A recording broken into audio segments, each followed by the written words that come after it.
Bam! MC is in the house. What's up, folks? My name is Justin Garcia, also known as Master Chim, and welcome to the Warrior Stream. It is a hot, sunny Wednesday here in Pennsylvania, and I'm here every Wednesday at noon Eastern Standard Time, taking a topic, deep dive, and having a good time while doing it. You guys know the script by now. Um, If you guys are not on my email list, those of you watching, please do so. Go to masterchimletter.com. Link is in the description, no matter what platform you're watching on right now. And if you guys could see, I'm trying out a new feature here where your comments appear right on the screen. So long as nobody's getting too crazy, let's see how this thing plays out. So what do we got here? We got Jesse. What's going on, Jesse? All right, I see Jesse. He's there, and then he's also right there.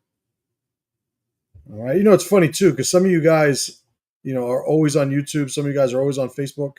So it's sort of like we get to play together today. Johnny Groove, what's going on, brother man? Good to see you. Aaron, good to see you. Jamie, what's going on, brother man? All right, a lot of the usual suspects. So this will be cool because it'll actually remind me as you guys comment, I guess, because one of the things that always happens is like I lose track of what's going on. Corey, what's up, brother man? I'll give you a quick little shout here. Good to see you. So this will be good. I'm figuring this shit out. You guys know. Like, I'll be honest. If it was up to me, we'd all be hanging around a campfire, and I'd be talking about the same shit, and we could interact more. So, using technology to try and, create that environment to the best of my ability is always my goal. I don't need all the fucking bells and whistles because I just want to talk about what I want to talk about. Some people, and I'm going to sound a little, I don't know if I want to say this, but let's just say that I believe in what I'm talking about, and there's plenty of material and substance for me to deal with that I don't rely on technology to make what I'm talking about interesting. That being said, what do we got? Aaron says, I'm going to have to figure this thing out.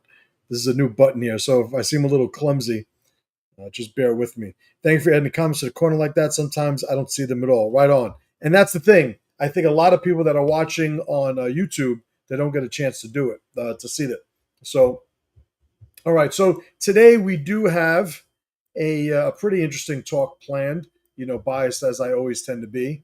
And it starts off with this idea that people still react irrationally, weakly, right? So sometimes being irrational isn't necessarily a bad thing. So I don't want to just leave that as the only sort of judgment, or value judgment. Weakly is one of the things, lacking strength when they're responding to trolls. Now, we could define trolls, as however you want. The working definition of what a troll is, for my purposes today, is an individual who is criticizing you with no skin in the game, right? With no vulnerability or exposure. In this day and age, it's usually the stranger on the internet, that, I'm an old veteran of this. I've gotten everything from insults regarding my wife and children to death threats over the years, but par for the course. I had to sort this thing out pretty early on because, the way I grew up, somebody insults you and they're usually in your neighborhood, on your block, connected to your community.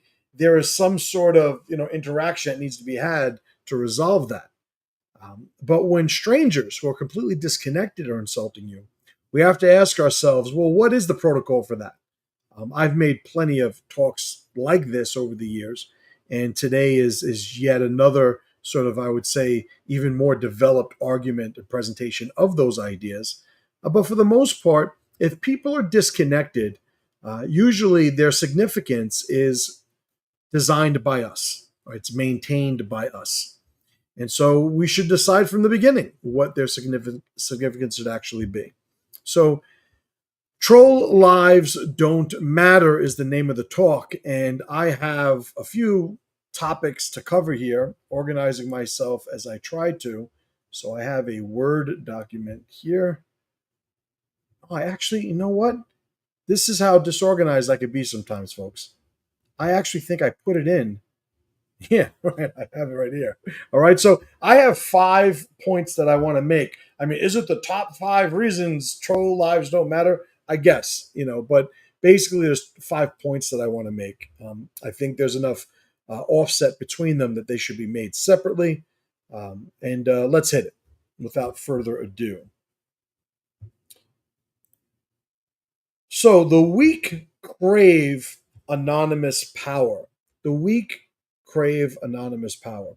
I think, most people just need to realize when a troll is commenting and insulting you, they don't know you most of the time. They don't, they don't know, they're not connected to you. Their success is not reliant upon you. When the troll is insulting you, they're not rebelling or countering you.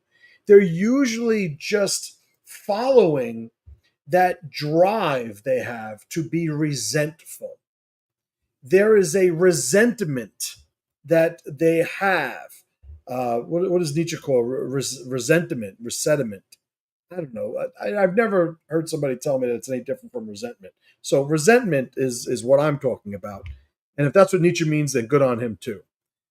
But these trolls have this resentfulness that is a component of their identity. And this is just, it's just another manifestation of that. Whenever people see things of value that forces them to look inward, they're going to respond in different ways. And people that are filled with resentment are going to act accordingly. Every single time a troll insults you, you have to treat it as like a man who's being sabotaged by his own insignificance.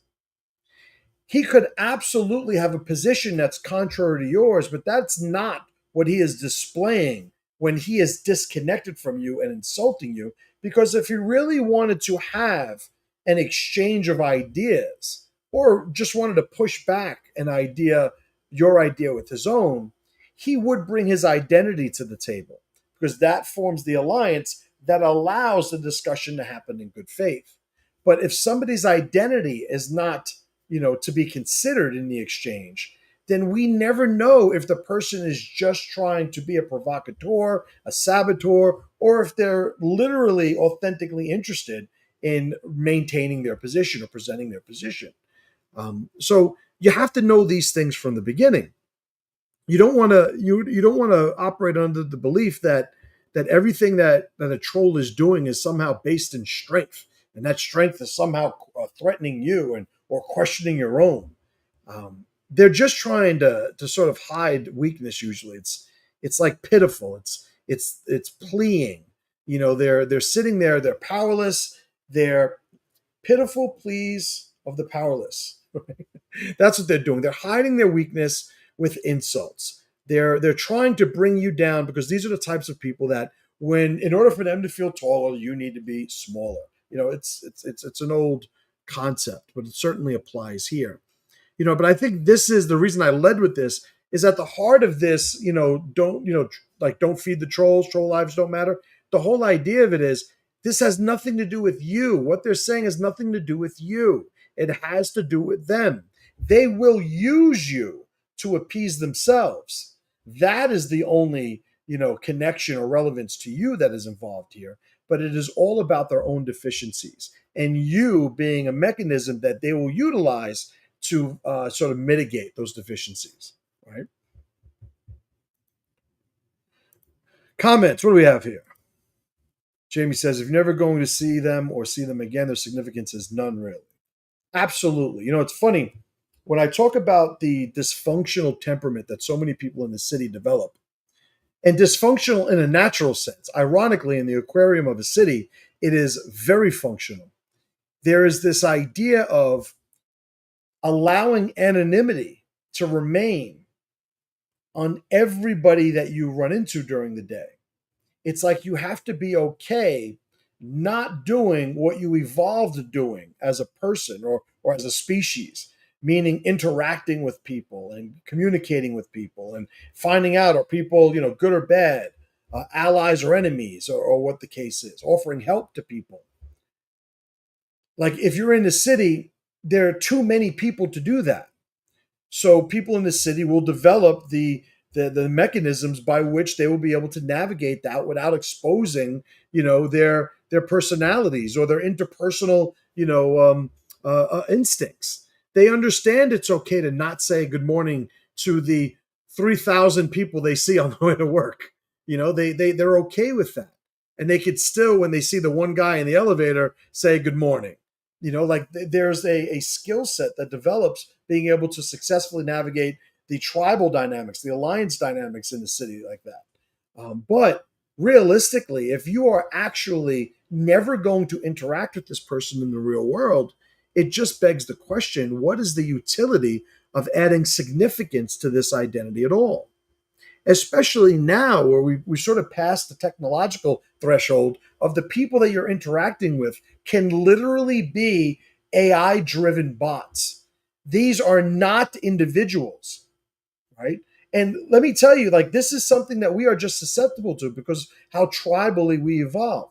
There are times, I don't know about you guys, there are times where I literally will write into ChatGPT, like, are you fucking retarded?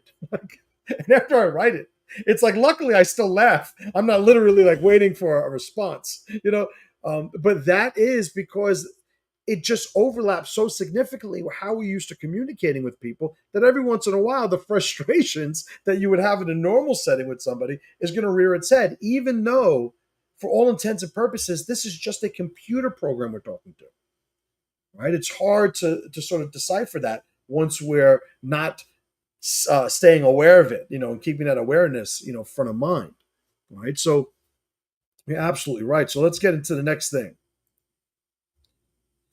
The illusion of scale. The illusion of scale, right? So this is important as I take a quick little hit of Monster. The mob isn't wise. The mob is loud, especially on the internet. It's so easy for them to generate noise. It's hard to ignore it. And so what winds up happening is you'll have somebody who put themselves in a position where they have to consciously ignore it. You see, trolls will gather around weakness.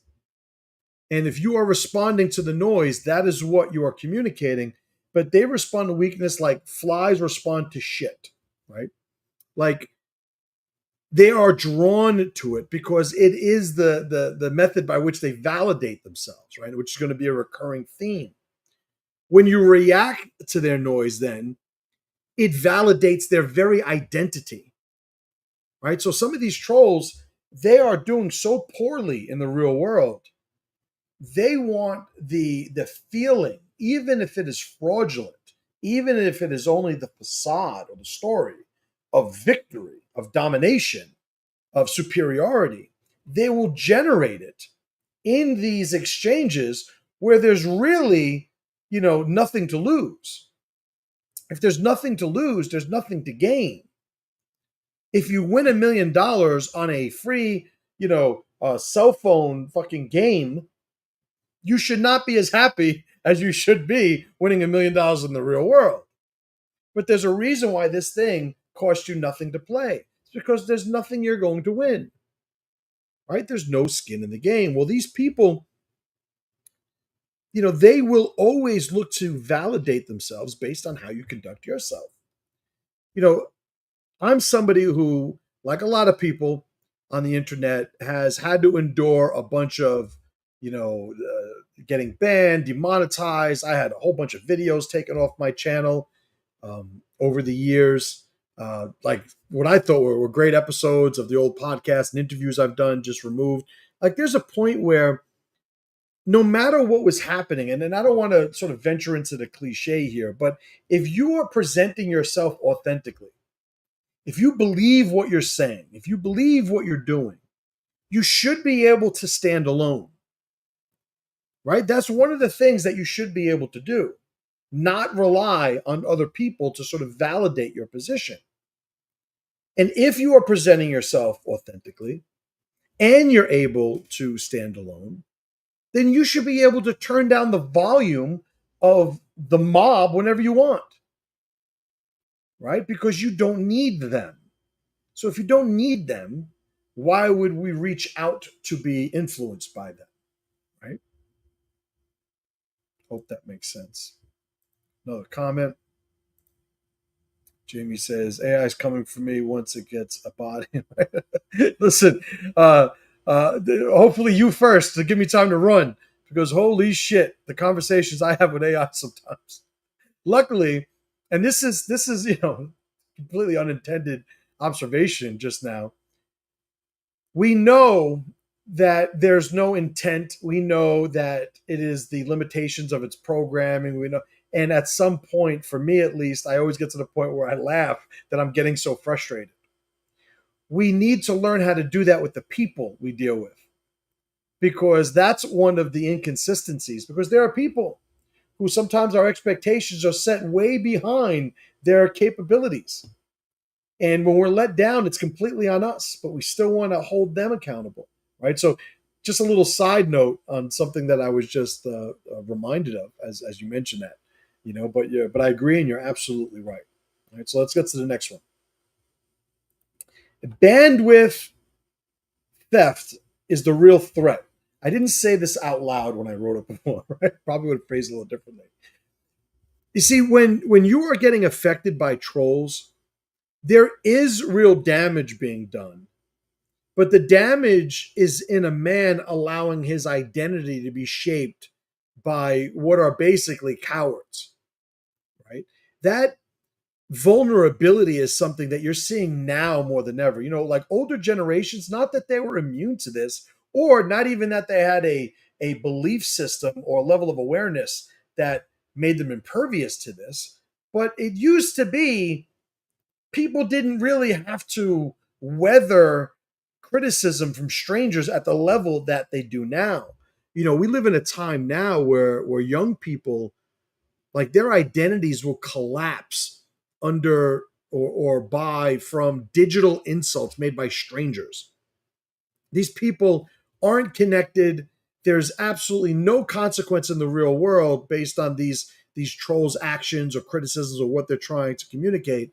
But people, like the whole cyberbullying thing, years ago I said in order to be cyber bullied, you need to be a cyber pussy, right? So that's the thing. So if somebody's cyberbullying you, like, you are a cyber pussy. That's what it is, right? So, like, anybody who gets bullied in the real world, I wouldn't say this to children because you don't want to call children pussies, but they would be whatever the child version of that word is if they're getting bullied.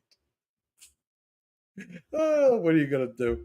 Um, there's just a point where we have to ask ourselves, well, what the fuck are we doing here? Are we supposed to be like honoring the opinions of other people? Are we supposed to be dedicating what it is that we're doing with our lives to these people that we don't even know? These supposed identities that exist in the ether of the internet? It's ridiculous on its face, yet so many people will develop their sense of self-worth through those means. And their personalities aren't, they're so fragile. They're not powerful. Certainly, there's no integrity. They're performative, if anything else, right? You'll see the people who, and I talk about this a lot because it is the thing that really just gets me going. The parents that strut around their kids on the internet to perform certain things. And it's not like, hey, my kid hit a fucking home run today. Check it out. Pretty awesome. It's look, my son, my ugly fucking son, I'm going to have him sing a song and look how adorable he is. And you look at it and you see the kid is being forced to do this, right? Like that whole phenomenon is directly a product of the internet.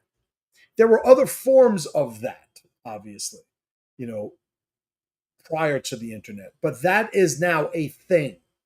Parents trying to mold their kids into something that they think will make them more popular to strangers. And it's just fucking disgusting, you know. These people they've been taught, you know, you've heard the, what is it, the attention economy. Okay, the attention economy, I guess that's what society is living under right now. But these people have been taught that attention equals reality. That's the problem. They've been taught that emotion is evidence. You know, this guy's what he's saying is true. Why? Because when he said it, it made me feel horrible. Emotion is the spice of life. You guys have heard me saying that for over 10 years online. Emotion is something that should be used to enhance the depth of experience, right? To allow passion a place in how we navigate our lives. It's not something that's supposed to tell us who we are and how we're supposed to conduct ourselves. If your emotional state is at the mercy of the whims of strangers, you are a slave and they are your masters. That's how that works.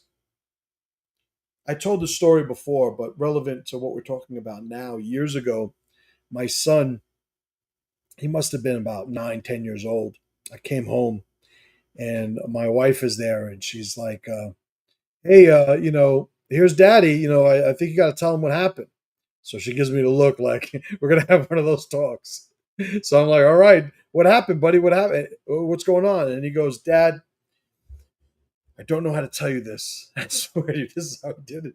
He put his hand on my shoulder and said, I was on the internet today and I was cyberbullied. When he told me, it took every ounce of strength not to just fucking lose it laughing at him. Right. But it's like, okay, there's a teaching moment here. And all right, he thinks this is a real thing. He observed that somewhere, heard that somewhere. And obviously, what the fuck is he doing on the internet? Where did he find the internet that this is occurring? Not that he was exposed to the criticism, but that he learned that cyberbullying is a thing, right? Maybe it's conversations with kids that he knew. But I told him, I said, "Really, you were cyberbullied?" He said, "Yeah." I said, "Well, that's terrible. Show me where they got you." And he looks at me curiously, and I'm like, "Show me where." Like, I start like feeling his shoulders, his arms, and his back, and I'm like, Where'd they get you? Like, what happened?"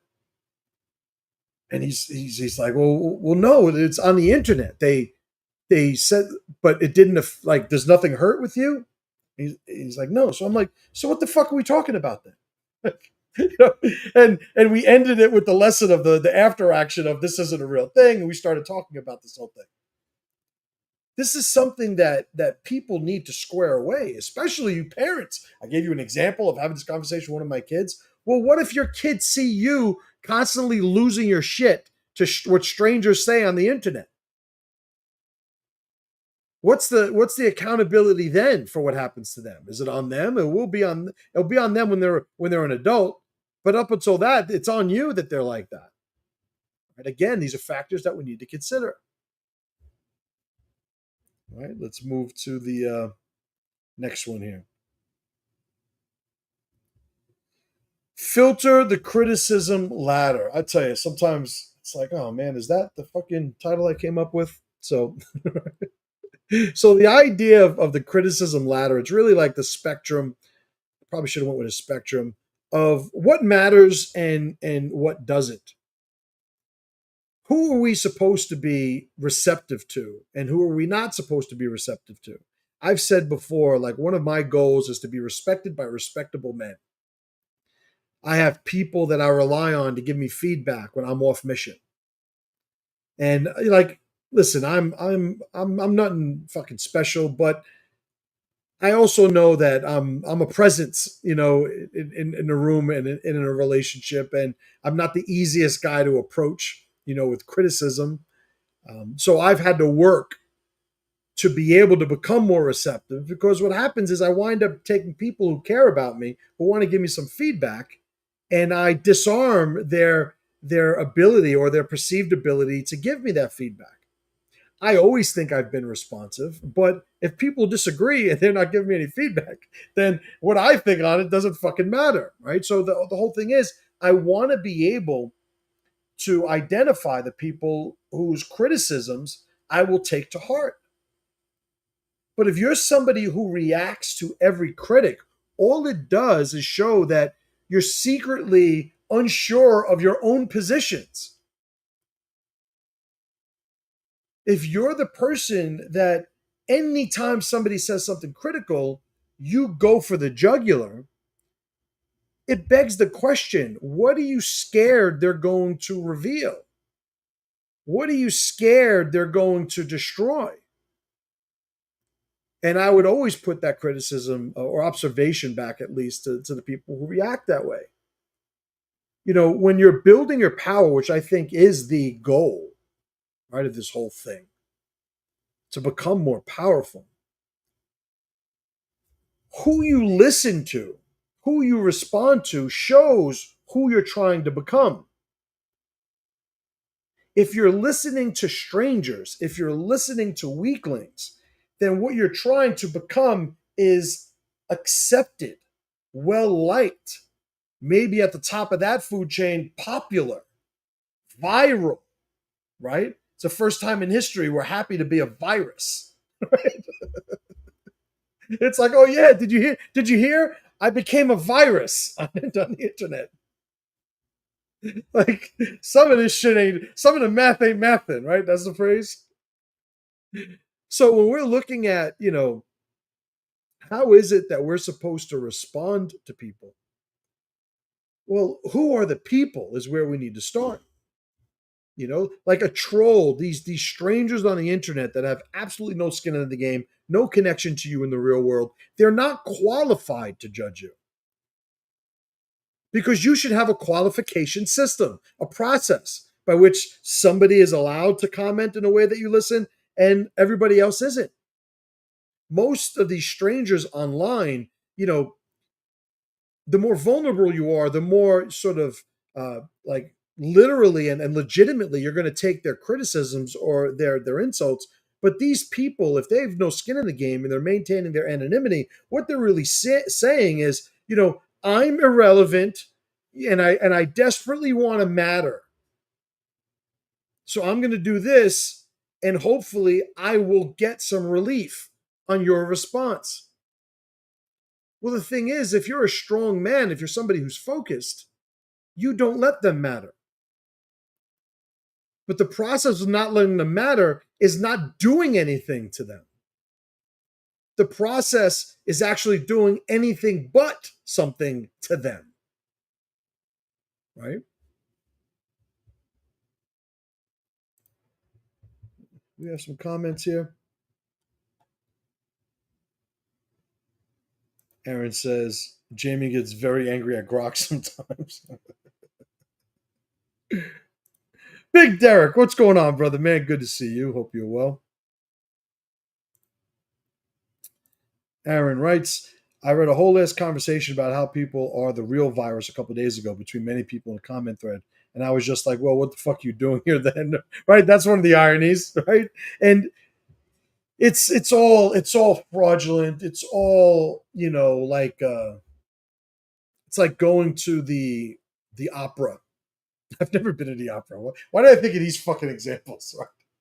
Right? Fuck it. We're here, right? It's like going to the opera, and you're going to the opera, and I don't know, I might get this wrong, but going to the opera, you might like operas. You might like opera singing. You might like the whole energy and presentation of stories and the dancing and like other dancing operas. I'm already fucking off road here. But the idea is, I don't think anybody who doesn't necessarily like operas just wants to go because there's this one story that I like and I want to hear, and they're going to have it presented as an opera. So what the fuck do I mean by that? What the hell am I getting at? Besides poorly describing what operas are, you'll have people that will come online and they will find a collective, right? And I just got finished writing something, and the phrase I use is a comfort collective, right? And this is an example of that. What comfort collectives do is they allow people to just find ways to be comfortable together. What they're actually talking about, what they're actually doing specifically, is irrelevant. It's the energy that they get just by going there and collectively being comfortable. And that's what you'll see. You'll see this all the time in this, like, just hypocritical, paradoxical, positions and rituals that people have. You know, the guys that talk about politics, and I'm not getting into specifics with that fucking tangent, but who get so irate about politics. Oh, we shouldn't be doing this, we shouldn't be doing that. But when you look at their life, their individual life, you'll see every inconsistent representation of the concepts that they're becoming so emotional about at a higher scale. It's par for the course. I was talking to my mastermind group this morning, and we had a good talk. And one of the things that I pointed out, not for the first time, is we have to be okay accepting that most people are never going to get out of that. Most people are normal, right? The whole George Carlin, like, think of the average level of intelligence, and half the people are dumber than that. Like, there are all these observations of what normal means in large numbers. Most people just want to be comfortable. That's okay. I've stopped trying to put value judgments on people's preferences. It's not that I won't at some point, but I usually lead with an observation of their inconsistencies.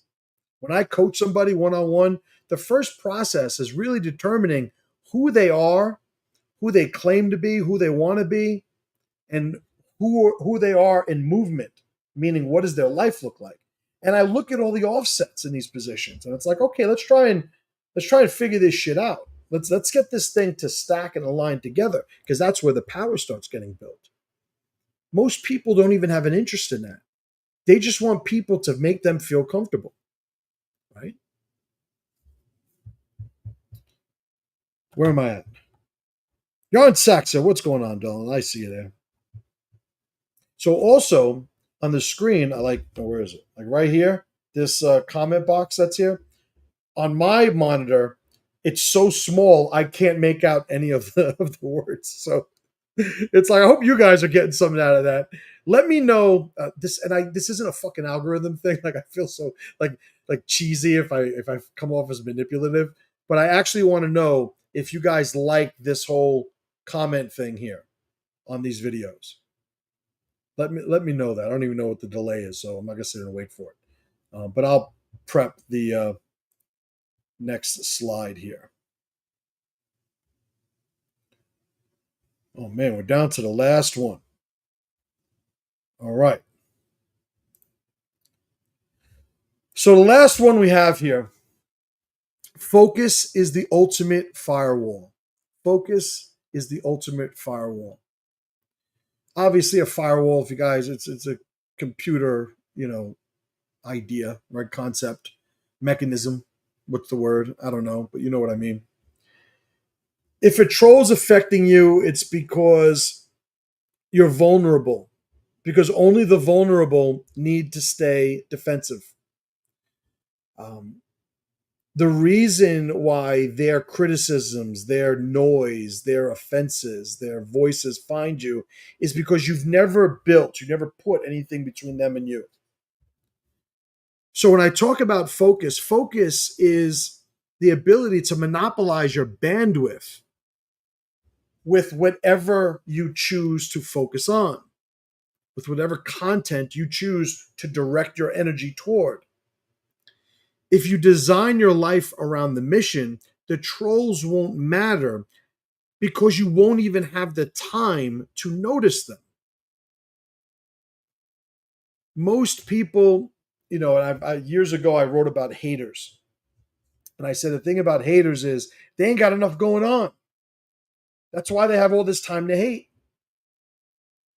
Like I have my inner circle of brothers, and from time to time we send each other like funny little memes and stuff and stories of things that we're going to get a kick out of. None of them PC, right? Which is the best kind. But if there was one guy in the group or two guys in the group that were sending like two or three of these every hour, like I'd call them out and be like, "What the fuck are you doing? Do you think we all could just sit here and like, is this what we're doing now? We're enjoying the internet together wherever we happen to be, but we're going to do it collectively through this chat. Like, we got shit to do, right?" That's the thing about what focus brings to your life. If you find yourself vulnerable to the insults and criticisms of the trolls, ask yourself, well, why are you even hearing them? What is it that has you pay attention to them? Because if somebody tells me that, oh, everybody on Facebook, all these people are after me on Facebook, they're insulting me, this like that, like I still don't know why the answer isn't, well, just get rid of Facebook. All those people go away.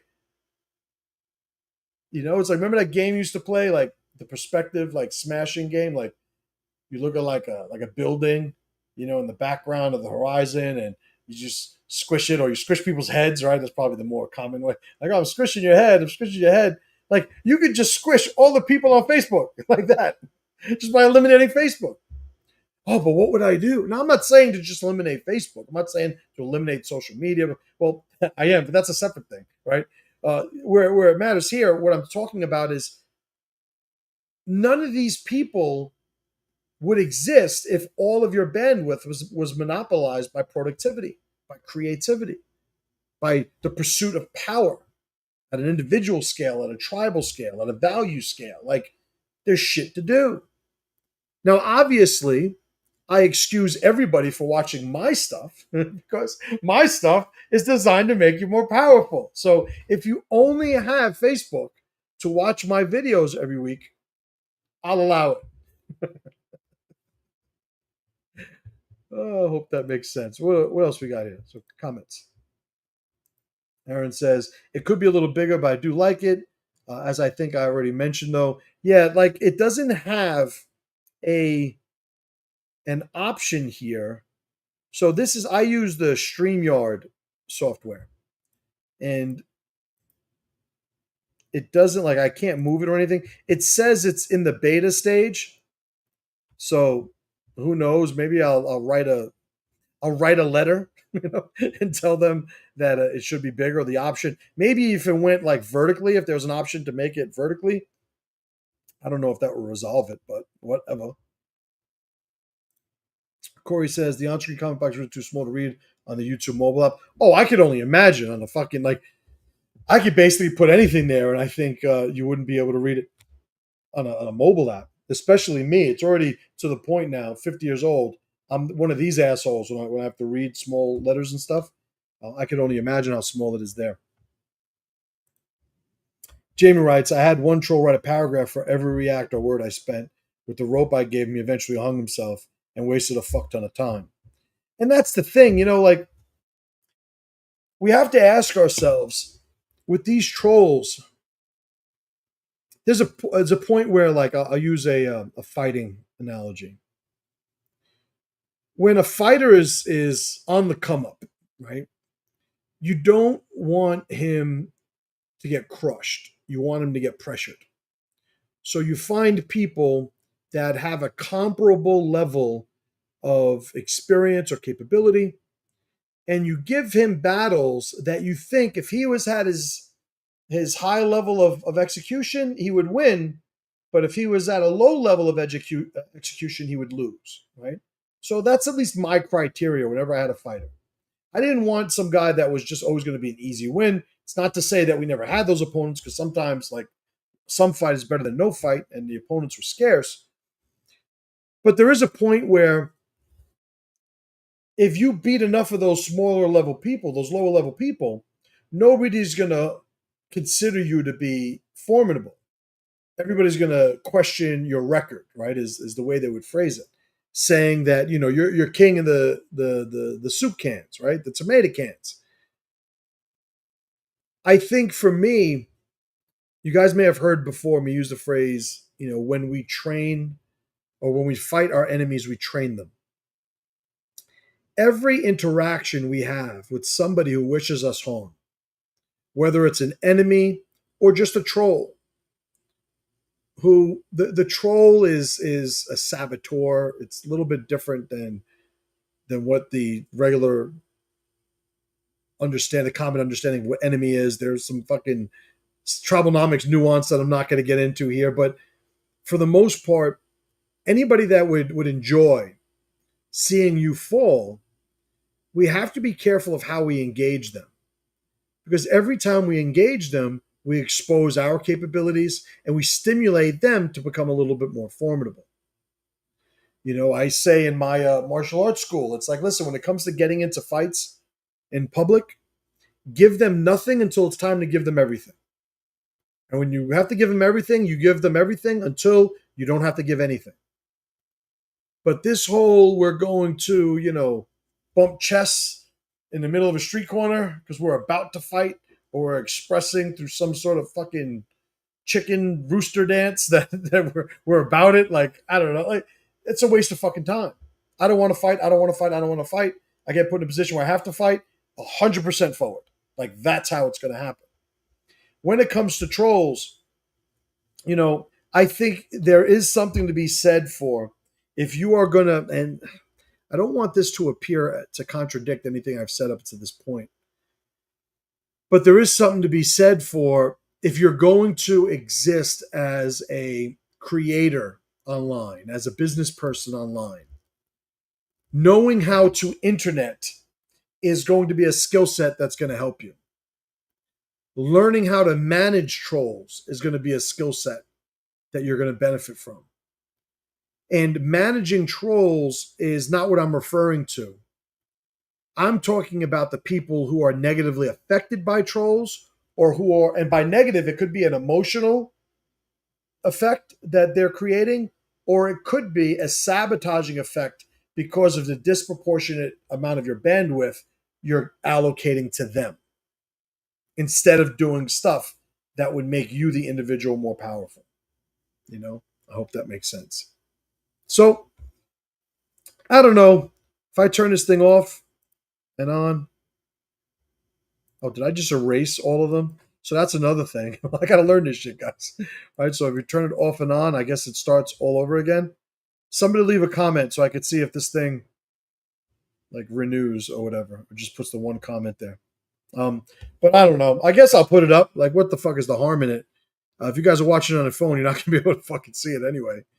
And it's so small, even on my monitor, that I got to look at where I usually look anyway. But although there were a couple times during when I was talking in this live stream where I saw the thing move, and then it reminded me, okay, somebody probably left a comment. Go and check. But Jesse wrote comment. There you go. And he's the only guy there. Oh, great. So does this mean that if somebody comes on the stream now, they're going to be like, this one guy's got one fucking comment and it says comment. Whatever. Fuck them. They should have been here on time. All right, guys. I got out everything I wanted to. I'm looking forward. This weekend is PressureCon. Got a bunch of guys showing up here in Pennsylvania. We're going to have a pretty good fucking time, and I'm looking forward to it. I'd like to see some of you guys there, next time. But just stay connected. If you guys aren't getting the emails, masterchimletter.com. Sign up. Make sure you're getting them. And I guess I'll see you guys next week. And as always, brothers and sisters, pressure to power.